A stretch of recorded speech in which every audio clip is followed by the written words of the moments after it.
따끈따끈한 신간을 소개하는 시간 아뜨북입니다. 부정적인 생각에 빠지기도, 미신에 빠지기도 하는 사람들에게 유용한 책을 소개할게요.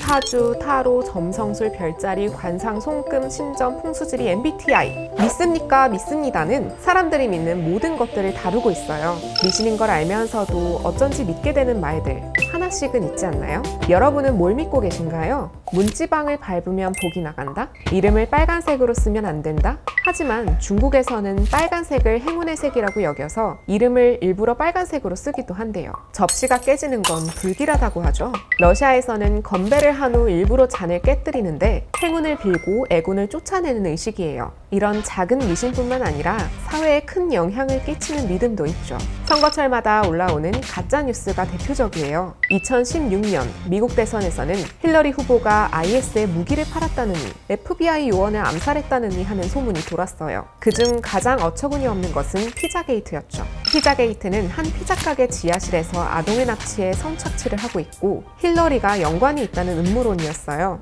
음모론을 믿었던 사람들이 피자가게에 쳐들어갔는데 알고 보니 그 가게에는 납치된 아동은커녕 아예 지하실이 없었어요. 말도 안 되는데 믿는 사람이 어디 있냐고요? 세상에는 지구가 평평하다고 믿는 사람도 있는걸요? 오후저자는 여기서 그치지 않고 공산주의나 종교, 자본주의 같은 거대한 사상도 믿음이라는 키워드로 풀어놓았어요. 종교에서는 믿음을 가지면 죽은 후에 천국이나 이상향이 올 거라고 하잖아요. 자본주의는 돈이 많으면 많아질수록 더 행복하거나 더 자유로워질 거라는 믿음을 퍼뜨리죠. 우리는 왜 믿음을 의심하지 않는 걸까요?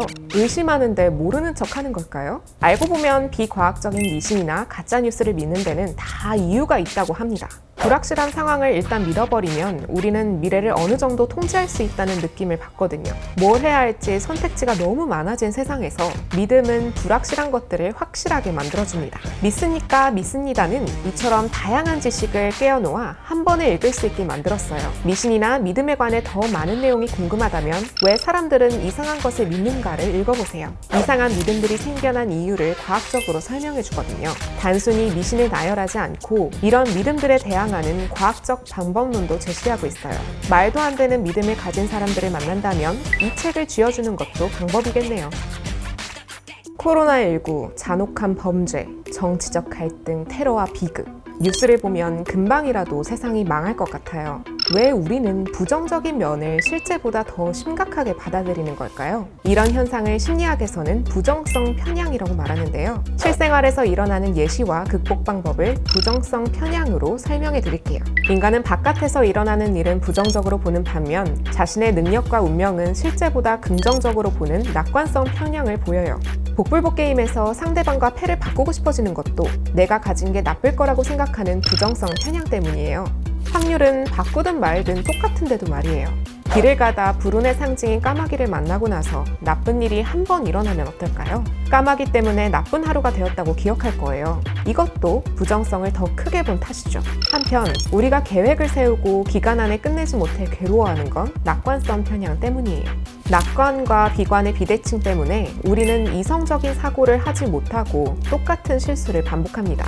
부정성 편향을 극복하고 낙관과 비관을 적절하게 유지하려면 어떻게 해야 할까요? 먼저 연구자들이 찾아낸 긍정성 비율을 참고해 보세요. 긍정성 비율은 나쁜 것이 일어나는 경우와 좋은 것이 일어나는 경우의 비율을 말해요. 통상적으로 좋은 것이 3번 일어날 때 나쁜 것이 1번 일어난대요. 달리 말해 오늘 하루가 참 좋았다고 느끼려면 나쁜 일이 1번 일어날 때 좋은 일이 최소한 4번 이상 일어나야 한다는 뜻이에요. 책에서는 이걸 4의 법칙이라고 말합니다. 한 개의 나쁜 일이 생기면 우리는 4번의 좋은 일을 만들면 되는 거죠.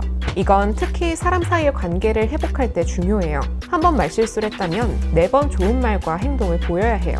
두 번째로 사람들은 자기 자신이 연관된 일을 더 부정적으로 생각하는 경향이 있는데요. 그럴 때는 가상의 심판을 세우고 다시 생각해보세요. 심판이 지금 상황을 본다면 뭐라고 말할까? 객관적으로 내 상태를 내려다보는 거죠. 마지막으로 어떤 상황에 대해 공포를 느끼는 것도 부정성 편향에 해당하는데요. 계속 엘리베이터를 잘 타고 다니다 엘리베이터에서 안 좋은 일을 겪은 다음부터는 타기가 무섭다고요? 그런 경우엔 우선 두렵다고 말로 꺼내보세요. 빈 의자에 이야기하는 것도 좋아요. 좋은 소식을 말로 꺼내놓으면 기억이 강화되는 반면 나쁜 일은 이야기하는 순간 오히려 부정적인 마음이 사그라들거든요. 저도 미리 사서 고민하는 편이었는데 책을 보니 그렇게까지 불안해할 게 아니라는 걸 깨닫게 돼서 훨씬 마음이 편해졌어요. 이외에도 부정성 편향을 적절하게 활용하여 교육 효과를 높이는 방법 등 폭넓은 이야기가 있으니 직접 확인해보세요. 오늘 소개 어떠셨나요? 소개받고 싶은 책이 있다면 언제든 댓글로 남겨주세요. 그럼 안녕!